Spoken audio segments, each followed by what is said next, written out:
जो हम पे गुजरे थे रंज सारे, जो खुद पे गुजरे तो लोग समझे।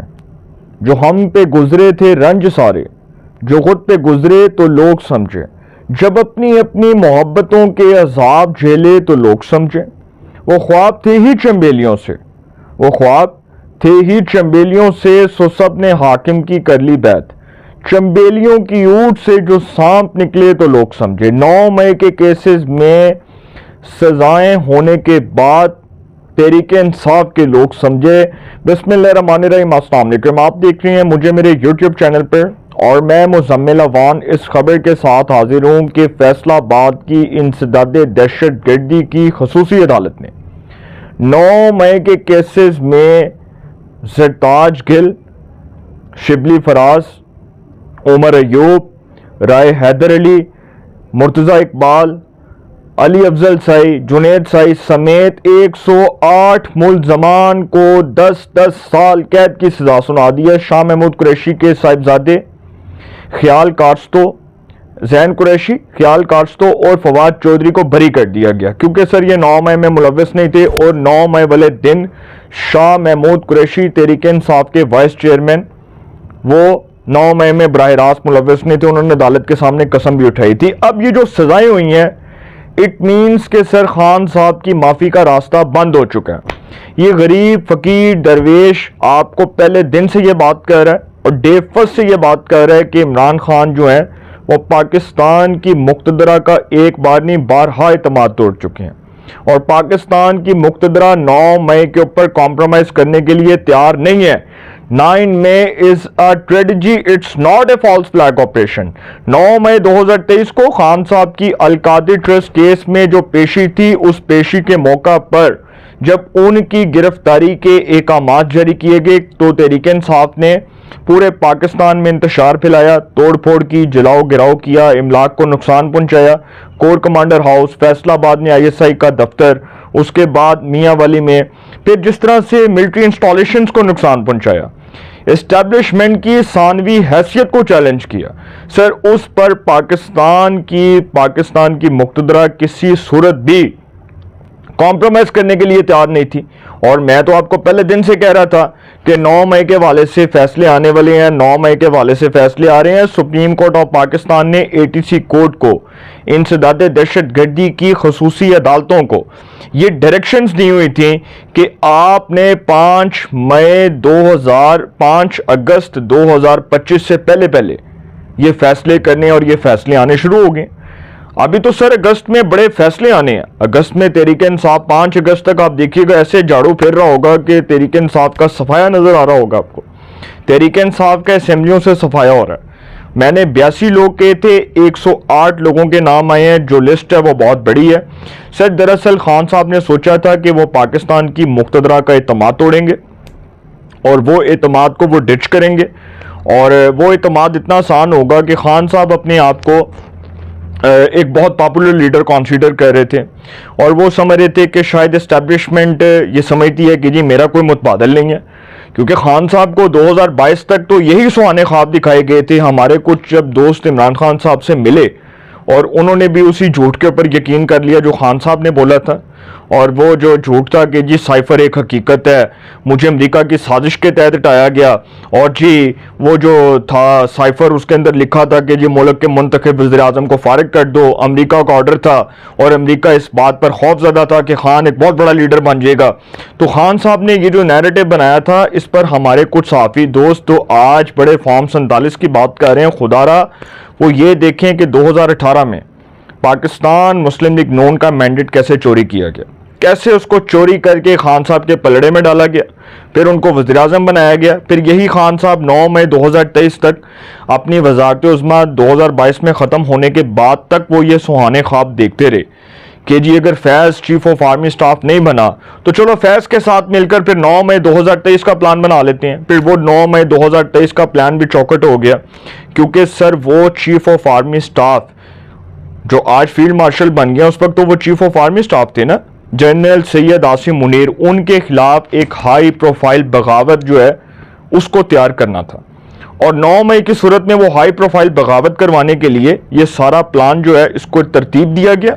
फिर ये तोड़ फोड़, इमलाक को नुकसान पहुंचाने वाला, जलाओ गिराओ करने वाला प्लान जो है उसको तश्कील दे के यही सब कुछ किया गया।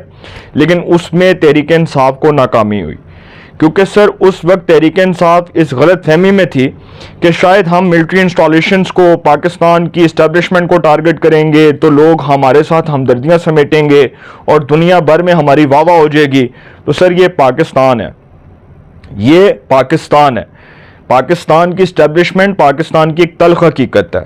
पाकिस्तान की इस्टेब्लिशमेंट का रोल कभी भी पाकिस्तान की सियासत से, पाकिस्तान के कौमी जो नज़रिया है उससे एलिमिनेट नहीं हो सकता, उसको नज़रअंदाज नहीं किया जा सकता। पाकिस्तान की इस्टेब्लिशमेंट पाकिस्तान की एक सानवी हैसियत है और उस हैसियत को तस्लीम हर सूरत करना पड़ेगा। 2018 में भी किया था ना लोगों ने, तो यही इस्टेब्लिशमेंट थी जिसके ऊपर ट्रस्ट किया, और यही इस्टेब्लिशमेंट थी जो बारहा पाकिस्तान के सियासतदानों से मुज़ाकरात करती रही।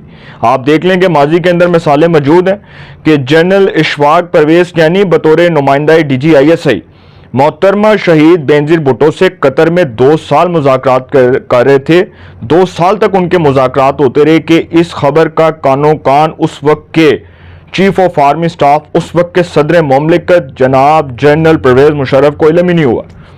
और सर वो मुज़ाकरात हुए, वो मुज़ाकरात जो थे वो निगोशिएशंस एक टेबल पर हुई, और वो जो निगोशिएशंस थी वो जिस टेबल पर हो रही थी उसी टेबल पर होने वाले मुज़ाकरात ने 2007 में एक चार्टर ऑफ डेमोक्रेसी को तश्कील दिया, मिसाके जमहूरियत को तश्कील दिया। उसी मिसाके जमहूरियत ने परवेज़ मुशर्रफ को जबरी तौर पर इक़्तिदार पर काबिज होने का जो उसका रास्ता था उसका पता साफ किया और उसको फौरी तौर पर फारिग कर दिया। 2008 के इलेक्शंस परवेज़ मुशर्रफ और मुस्लिम लीग काफ का जवाल थे, और जवाल नविश्ता दीवार था। और इसी तरह तहरीक इंसाफ का जवाल नविश्ता दीवार, तहरीक इंसाफ का खात्मा आप सारे देख रहे हैं। खान साहब ने जिस तरह पाकिस्तान की इस्टेब्लिशमेंट को डिच किया था, उस डिच करने के सर आफ्टर शॉक्स बड़े संगीन आप देख लें कि फैसले आ गए हैं और खान साहब की माफ़ी का रास्ता बंद हो गया। तो ये जो फैसले आए हैं, इन फैसलों के ऊपर सर एक बार रोशनी डाल लेते हैं कि 108 मुल्ज़मान को सज़ाएं सुना दी गई हैं 9 मई के मुकदमात में। उमर अयूब, शिबली फराज, साहिबजादा हामिद रज़ा और ज़रताज गिल को 10-10 साल जो है वो कैद की सज़ा सुनाई गई है। अब ये जो फैसले हैं, इन फैसलों के ऊपर मैं बात करूं कि फैसलाबाद की इंसदाद दहशतगर्दी अदालत ने सानिया 9 मई के 2 मुकदमात में फैसला सुनाते हुए PTI रहनुमाओं उमर अयूब, साहिबजादा हामिद रज़ा, शिबली फराज, ज़रताज गिल समेत 100 से ज़ायद रहनुमाओं और कारकुनों को सज़ाएं सुनाई हैं कैद की, जबकि फवाद चौधरी, जैन कुरैशी और ख्याल कास्तरों को बरी कर दिया गया। इंसदाद दहशतगर्दी अदालत ने हसास इदारे के दफ्तर पर हमले के इल्ज़ाम में थाना सिविल लाइन में मुकदमा नंबर 832 में 185 मुल्ज़मान में से 108 मुल्ज़मान को मुजरम करार देते हुए सज़ाएं सुनाई और 77 मुल्ज़मान को शक का फ़ायदा देते हुए बरी कर दिया। अदालत ने थाना गुलामाबाद के मुकदमा नंबर 1287 के फैसले में 66 मुल्ज़मान में से 60 मुल्ज़मान को मुजरम करार देते हुए सज़ाएं सुनाई, जबकि 6 मुल्ज़मान को बरी कर दिया गया। अदालत की तरफ से सुनाए गए फैसले में कौमी असम्बली में अपोजिशन लीडर उमर अयूब, कौमी असम्बली में पाकिस्तान तहरीक इंसाफ की पार्लिमानी लीडर ज़रताज गिल और सेनेट में पाकिस्तान तहरीक इंसाफ के पार्लिमानी लीडर शिबली फराज को 10-10 साल कैद की सज़ा सुना दी गई है। सुन्नी इत्तेहाद काउंसिल के चेयरमैन साहिबजादा हामिद रज़ा, जो साहिबजादा फजल करीम के साहिबजादे हैं, साहिबजादा फजल करीम नून लीग के MNA भी रहे हैं 2008 में, 2002 में भी आई थिंक बने थे। उनके साहिबजादे तहरीक इंसाफ के मायत याफ्ता आज़ाद उम्मीदवार थे। 2024 के इलेक्शंस में फैसलाबाद से वो जीते, उनको भी सजा हो गई है 10 साल कैद की। अली अफजल साई का साहिबजादा, साबिक स्पीकर पंजाब असम्बली अफजल साई का साहिबजादा और साबिक chief justice Lahore high court justice अमीर भट्टी का दामाद। ये दामाद कोर्ट जब आप सुनते थे, अमीर भट्टी साहब जो उस वक्त एक बड़ा पॉलिटिकल इन्फ्लुएंस था उनका, और जिस तरह अदालत के अंदर बड़े दामाद कोर्ट के चर्चे थे, अली अफजल साई को फैसलाबाद में ISI दफ्तर पर हमला केस में 3 साल कैद की सजा सुना दी है उसके भाई MPA जुनेद अफजल साई को। 3 साल कैद की सजा सुना दी है। दोनों भाइयों को सजा हो गई है। इसी तरह सुप्रीम कोर्ट ने जो फैसले दिए कि जी 9 मई के फैसले करें, 5 अगस्त से पहले वो फैसले आ रहे हैं। अदालत ने पुलिस वैन नजर आतिश करने के केस का भी फैसला सुना दिया। 32 में से 28 मुलजमान को मुजरिम करार देते हुए 10-10 साल कैद की सजा सुनाई, जबकि 4 मुलजमान को बरी कर दिया। फंस गई जां शिकंजे अंदर जिवें वेलने विच गन्ना, रोन को हुन रवे मोहम्मद होन रवे ते मन्ना। सर खान साहब को ये बात बावर करवा दी गई है कि खान साहब कहानी मुक ते किला ठुक। शाह महमूद कुरैशी पाकिस्तान की इस्टेब्लिशमेंट की चॉइस है, इसलिए क्योंकि सर माइनस इमरान की सूरत में शाह महमूद कुरैशी वो सियासतदान है जो तहरीक इंसाफ को फ्रंट फुट पर लीड करेंगे। ये वक्त और ये क्राइम साबित कर रहे हैं। ये जो लोगों के मौकल हैं वो ये बता रहे हैं, वाकफान हाल ये खबर दे रहे हैं कि शाह महमूद कुरैशी पाकिस्तान तहरीक इंसाफ के चेयरमैन के तौर पर तहरीक इंसाफ की सरबराही करेंगे और तहरीक इंसाफ की नई क़यादत के वो सपूत होंगे। ना सलमान अकरम राजा थे ना बैरिस्टर गोहर। सर पुरानी क़यादत ठुस खत्म, कहानी मुक्त किला ठुक। बड़े बड़े लोगों को सजाएं हो गई हैं। खान साहब के माफ़ी का रास्ता हमेशा के लिए बंद है। पाकिस्तान की मुक्तदरा का एक बार नहीं बारहा इत्मीनान तोड़ा, और ऐसा तोड़ा कि सर पाकिस्तान की इस्टेब्लिशमेंट अब इमरान खान को अपनी गुड बुक्स में से निकाल चुकी है। उनको निकाल कर साइड पर कर दिया है। खान साहब का किताब में से सफ़ा हमेशा के लिए फट गया। अब वो सफ़े को कोई टेप से जोड़ने की कोशिश करे, कोई उसको स्टेपलर से जोड़ने की कोशिश करे, कोई उसको एल्फी से जोड़ने की कोशिश करे, कोई इसको समद बॉन्ड से जोड़ने की कोशिश करे, तो सर खान साहब का चैप्टर क्लोज हो चुका है। पाकिस्तान की सियासत से इमरान अहमद खान नियाजी हाल मुकीम अडियाला जेल कैदी नंबर 804 हमेशा के लिए एलिमिनेट हो चुका है। पाकिस्तान की सियासत से इमरान खान माइनस हो चुका है हमेशा के लिए। अपनी राय का कमेंट्स में ज़रूर इज़हार कीजिएगा। इंशाल्लाह एक नए सेगमेंट के साथ फिर मुलाकात होगी। अपना बहुत ख्याल रखिएगा। आला निगहबान।